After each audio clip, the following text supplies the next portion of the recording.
Kejadian pasal 9. Perjanjian Allah dengan Nuh. Lalu Allah memberkati Nuh dan anak-anaknya, serta berfirman kepada mereka, "Beranak cuculah dan bertambah banyaklah, serta penuhilah bumi. Akan takut dan akan gentar kepadamu segala binatang di bumi, dan segala burung di udara, segala yang bergerak di muka bumi, dan segala ikan di laut. Ke dalam tanganmulah semuanya itu diserahkan. Segala yang bergerak, yang hidup, akan menjadi makananmu. Aku telah memberikan semuanya itu kepadamu, seperti juga tumbuh-tumbuhan hijau. Hanya daging yang masih ada nyawanya, yakni darahnya, janganlah kamu makan.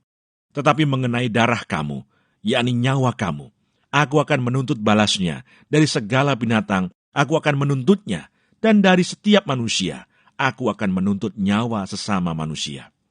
Siapa yang menumpahkan darah manusia, darahnya akan tertumpah oleh manusia. Sebab Allah membuat manusia itu menurut gambarnya sendiri. Dan kamu beranak cuculah dan bertambah banyak, sehingga tak terbilang jumlahmu di atas bumi.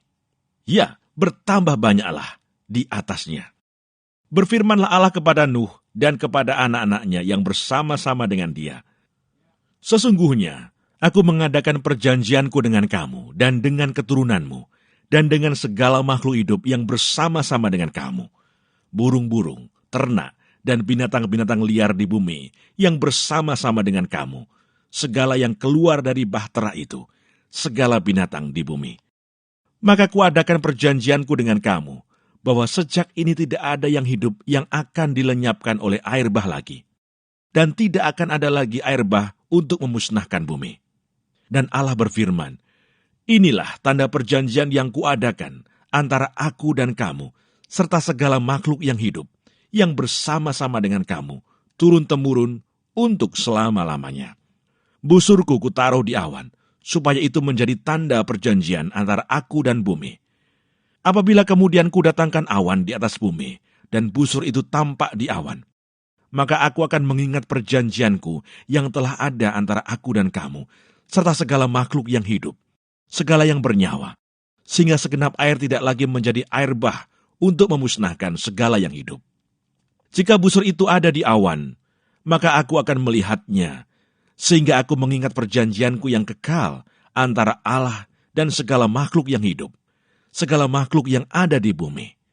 Berfirmanlah Allah kepada Nuh, "Inilah tanda perjanjian yang kuadakan antara aku dan segala makhluk yang ada di bumi." Nuh dan anak-anaknya. Anak-anak Nuh yang keluar dari bahtera ialah Sem, Ham, dan Yafet. Ham adalah bapa Kanaan. Yang tiga inilah anak-anak Nuh, dan dari mereka inilah tersebar penduduk seluruh bumi. Nuh menjadi petani. Dialah yang mula-mula membuat kebun anggur. Setelah ia minum anggur, mabuklah ia, dan ia telanjang dalam kemahnya. Maka Ham, bapa Kanaan itu melihat aurat ayahnya, lalu diceritakannya kepada kedua saudaranya di luar.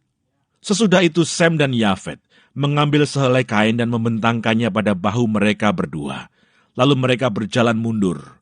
Mereka menutupi aurat ayahnya sambil berpaling muka, sehingga mereka tidak melihat aurat ayahnya.